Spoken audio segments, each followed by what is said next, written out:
Alright, so we got how did the God Emperor react to G-Thug's resurrection? Right now, your boy is live on Twitch right now. Make sure you guys come or go to my Twitch. It's literally at the bottom of the screen. King Indy with 2 Y's on Twitch down below. The link will be in the description. Also, it will be in the comments down below. Other than that, man, y'all been rocking. Y'all been going crazy with the videos, man. I really appreciate it. And let's get right into them. Resurrection of Guilliman was the biggest event in Warhammer 40k lore since the Horus Heresy. No, it wasn't. No, it wasn't. We all know the biggest event that ever happened in Warhammer 40k was Vulcan being born, yo. Took the galaxy by complete surprise. Listen, when I don't even and I'm not even playing. Yo, when Vulcan was born, bro, and he was crying, bro, like, bro, the rain was pouring. You know, like the Emperor was crying. Like, bro, the earth was shaking. Like, prophecies and predictions were instantly cancelled, with even the most twisted future seers of the warp being blindsided. The fact that it was coupled with the fall of Cadia as well as the creation of the Great Rift added that extra spice. After all, if the galaxy hadn't just shit the bed, then the arrival of G-Man and his Primaris would have pretty much spelt GG well played in favour of the Imperium. Needless to say, there was a lot of different reactions. Most of them were surprised. I've actually made a video already covering what the galaxy's reaction was, but I didn't include the Emperor in that video, who had a very strong and very interesting reaction, so I thought I would give him his own video. After all, it is the Emperor. True. Listen, the Emperor, man, whenever it comes down to the, I don't know what it is with the technologies and the mechmologies, bro, but what is it called? The SEO, the algorithm, the YouTube algorithm, bro, they love Warhammer and the Emperor put together. Ooh, they love it. Before we get started, there's more. Let's go. Let's go! Before I get into the juicy flesh meat that is the love handles of this video, you're probably thinking, how the fuck does the Emperor react to something? Isn't he just a stale piece of beef jerky by this point? And you'd have a fair argument. The Emperor hasn't been in the chattiest mood since he was low-key murdered and put on a life support system that doubles as a torture chair. And you know he stank too. Man, you know he stank. Like, ooh, man. Like, I can just imagine, like, the stench just coming from him, y'all. Like, just imagine, bro, he's sitting there for years. They not changing his pants or nothing, bro. Yo, his underwear is reeking, bro. Bro, his underwear is man, yo, your whole nose will just fall off, bro. Yo, at that point, bro, yo, if you even get next to this dude, bro, you can get the headache of Doomerson, bro. For real, bro. It's ridiculous. How does he even use the bathroom? And bro, I heard that like they feed him like 1,000 Psykers a day. Bro, the amount of electrolytes is absolutely ridiculous. But we all know the Emperor's might comes from his soul and not his decrepit body. After 10,000 years of daily Psyker sacrifice and becoming one with the Astronomicon, his soul is burning brighter than ever and is the main thing keeping the Imperium together. Man, that thing burning, bro. Burning in her body like a wild, wild west. Bro, burning, bro. As such, yes, he does have a degree of consciousness and can react to shit. However, that doesn't mean he can do it easily. When his body was shattered, so was his soul and consciousness. It's now heavily fragmented, meaning he struggles with coherent thought. He is no longer human and presents as such, acting more on omnipresent instinct rather than a structured plan. Bro, that's no surprise. You know why? Bro, look at the amount of like extension cords and like bathroom tubes and just basement wiring is connected to him, bro. Look at him. He looks so sophisticated right now, bro. Look at him. Man, yo, bro, no lie, bro, and I mean this from the bottom of my heart. Sorry, my heart. Bro, if I'm sitting there like these, bro, and I got like 80 extension cords connected to me, bro, you know how pissed off I would be? You know how overheated I would be? Bro, you know how like just aggravated I'll be, bro. If somebody say anything to me, I'm going off. I'm going off. And the fact that he kind of chooses to do this is crazy. Not saying that I would do nothing like, crazy, whatever. But at the same time, if I'm the Emperor, bro, something gotta give. Like I gotta get like daily massages or something. Cause, bro, sitting here for thousands of years is absolutely diabolical. Not gonna lie to you, bro. And especially like since it's Warhammer. And I see all the little nasty, evil, diabolical, Diddy-fied things going on.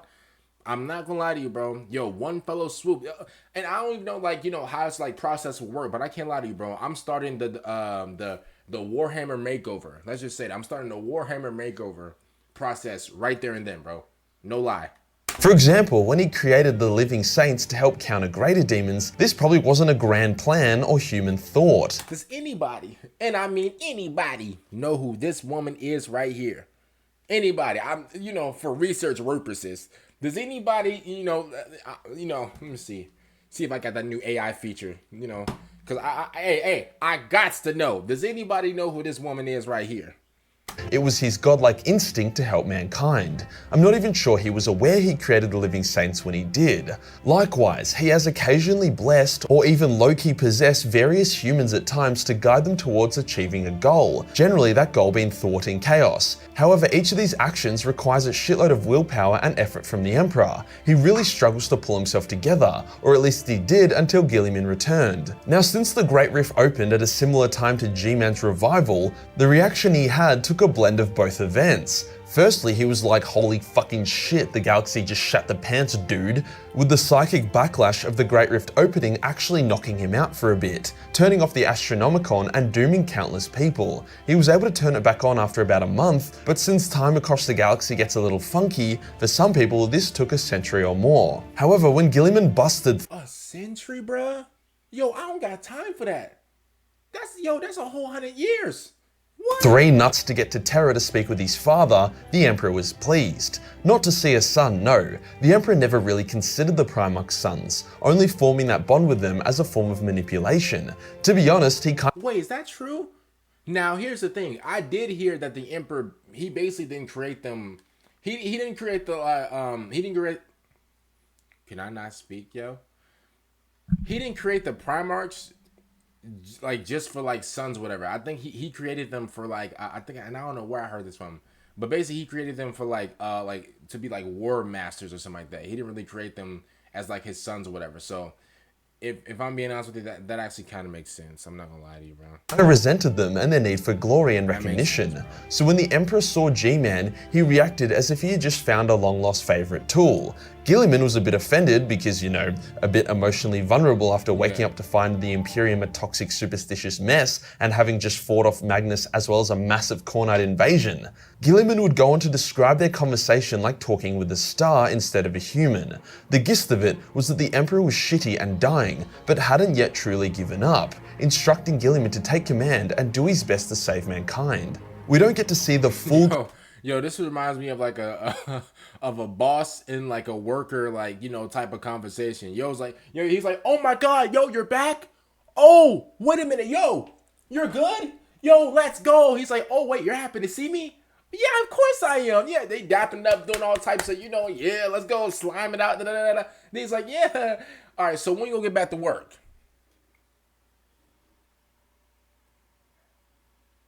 I've been gone for 10,000 years. I've been slumped for 10,000 years. Yeah, that's cool and all. That means you got a lot of rest. When you gonna get back to work? Yo, do you know how like perplexed I would be, bro? Do you know how like I wouldn't even be mad. I think I would just be like confused. I'm like, wait a minute, do you not know that like you're not really happy to see me? Like you're not, like this just isn't a, like you're not happy to really see me? Oh yeah, of course I'm happy. Of course. So when you coming back to work? Bro, I would be like, never would have made it. Yo, I'll start like, I would legit be hurt, bro. I would have lost it all. I would have been like, I legit would have been like what's another big word for confusion? Bro, I would be like perplexed. Like I would be in turmoil. Like I would be astonished. Like I would be like onomatopoeia. You get what I'm saying? Like what do we like? What?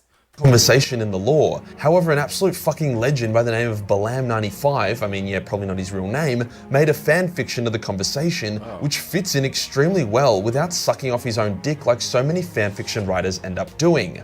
Most people that have read it are actually surprised to learn that it's a fan fiction if they didn't read the small print. In saying that, the fan fiction has kind of become no longer relevant, as recent lore in the form of Godblight shows us some of the convo. In that, it has Guilliman asking for guidance, while the Emperor has a fucking aneurysm and just keeps saying contradictory things. He eventually is able to pull himself together to tell Guilliman that he is mankind's last hope in his own weird way, which is, you know, no pressure G-Man. Funnily enough, the fan fiction and canon convo are very... And I don't know if you guys know, but at this time, I think Vulcan was actually pretty busy. So this is why, like, you know, the Emperor didn't go to Vulcan, because Vulcan, he was actually occupied with the orcs at the time. I'm pretty sure, you know, if Vulcan was, like, you know, chilling, you know, with his feet kicked up, you know, like he's in LA, I'm pretty sure he would, because also I think Vulcan had the, Vulcan also, I think he was in, I think he was at, like, Venice Beach the other day, and, I seen him, and I was like, yo, like, you know, the Emperor didn't hit you up, like, you're the guy for the job. He says, I know I am. You know, his voice is deep. He said, I know I am, but, you know, he hit me up, so, you know, it is what it is. I was like, yeah, bro, like, it's tough. Yeah, I think he wanted the G-Thug dude to, you know, to do it, but, you know, he just came back from a 10,000 year slump. Like, you know, you're obviously stronger, more better, you know, more better looking, more smarter, more just everything than G-Thug. Like, why he don't want you to be? He's like, oh, you know, bro, I mean, it is what it is. You know, his voice is so deep, like, I couldn't even, like, it was hard to hear him. Like, I'm like, what you say? He said, I don't even know. He said, I said, what you say? He said, I don't even know for real. I'm like, oh, you don't even know for real. He said, yeah. And I was like, okay, bet, okay. You know, just, I'll see you later then. He's like, all right, I'm about to go play basketball against the professor. You know, so he's talking, like, his voice is still so deep that I can barely, all I heard was basketball and professor. I'm thinking, okay, like, he about to go learn from the professor or something. And then, you know, I think Vulcan, bro, he was just pretty busy, bro.